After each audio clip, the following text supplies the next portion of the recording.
Bonjour, ça va? Oui, aujourd'hui nous sommes là pour parler de la série Furu 2.0 de Yeta Digital. La série est en français, pas besoin de sous-titres pour les personnes qui ne parlent pas le bambara. La majorité des épisodes durent moins de 15 minutes, donc ça va aller très très vite.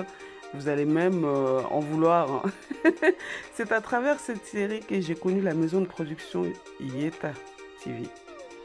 Donc Furu 2.0, moi j'ai traduit en bambara, le mariage d'aujourd'hui.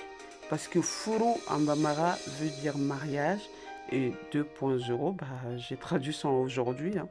Donc pour moi, Furu 2.0 veut dire le mariage d'aujourd'hui, pour le traduire en français.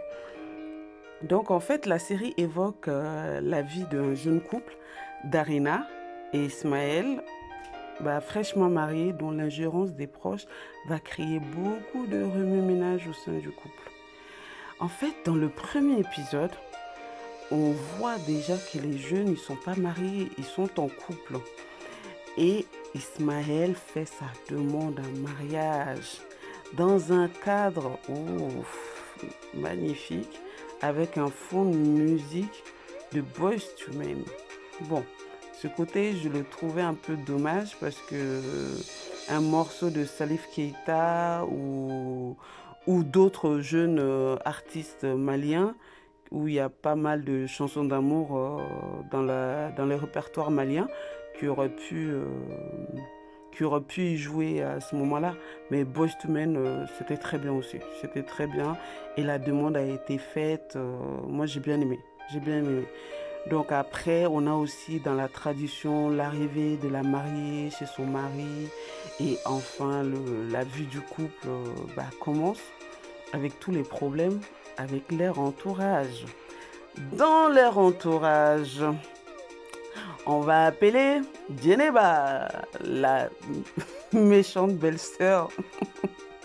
La méchante belle-sœur. Ah, les belles-sœurs là. Pardon. Soyez gentils un peu avec les femmes de vos frères.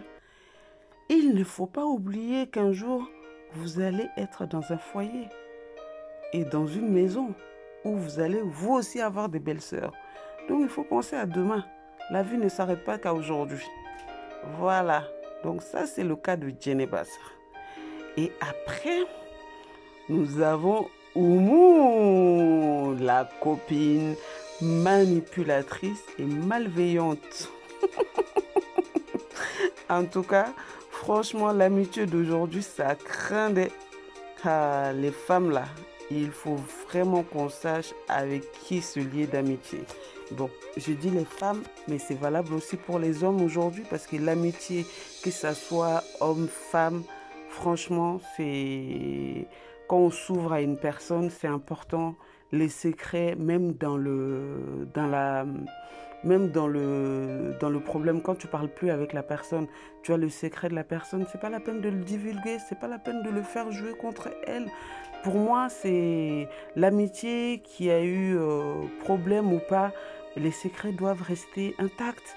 Donc on ne doit pas jouer avec ce genre de choses ou jouer avec les sentiments des gens parce que l'amitié, c'est des sentiments aussi. Donc c'est vraiment dommage, mais aujourd'hui, il y a tellement de personnes malveillantes. Donc on s'ouvre sincèrement à une personne qui par derrière, en fait, n'est pas du tout sincère et qui utilise tes dires pour, contre toi-même, quoi. Donc c'est très malheureux. Donc j'espère sincèrement que il faut vraiment que que les gens changent, que les gens changent, parce que le monde est resté monde, hein. C'est les personnes qui sont de plus en plus méchants et c'est malheureux, c'est vraiment malheureux. Donc heureusement, dans tout ce beau monde, on a Karim, l'ami de Ismaël, qui reste une personne compréhensible.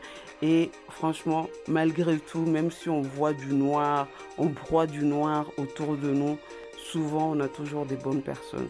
Donc on a toujours des bonnes personnes des personnes qui nous veulent du bien, des personnes qui veulent rien que nos biens et nous voir heureux, nous voir dans le bonheur, quoi, nager dans le bonheur. Donc voilà, donc on a de tout autour de nous. Donc cette série-là montre cet aspect aussi et l'aspect du mariage et de tout ce qui va avec, et puis avec le mariage d'aujourd'hui, et puis surtout l'entourage et les conseils de l'entourage qu'il y a autour, quoi. Donc il faut faire vraiment attention. En tout cas, il y a beaucoup de sagesse et de conseils dans les réalisations maliennes en général.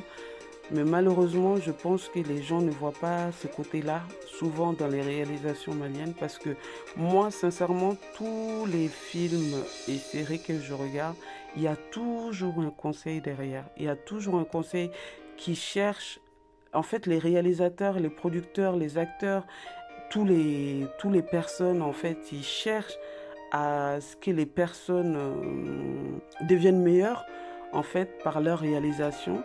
Mais il y a beaucoup, malheureusement, qui ne voient pas ce point-là, qui ne voient pas ce point-là, quoi. Et moi, je trouve ça vraiment dommage parce que dans toutes les réalisations, il y a vraiment des points de conseil, mais à, à tout va, quoi. Il y a des conseils partout, partout. Mais en tout cas, le Fourou 2.0 de Darina et Ismaël, franchement, c'est le jeune couple actuel, quoi. C'est le jeune couple, c'est l'histoire du jeune couple d'aujourd'hui. Et franchement, à regarder, c'est plein de sagesse. Donc voilà. Donc pour ceux qui n'ont pas encore regardé, bah, je vous le conseille. Et bah, ceux qui l'ont regardé, dites-moi ce que vous en avez pensé. Donc quel a été votre avis? Donc dites-moi, à très bientôt.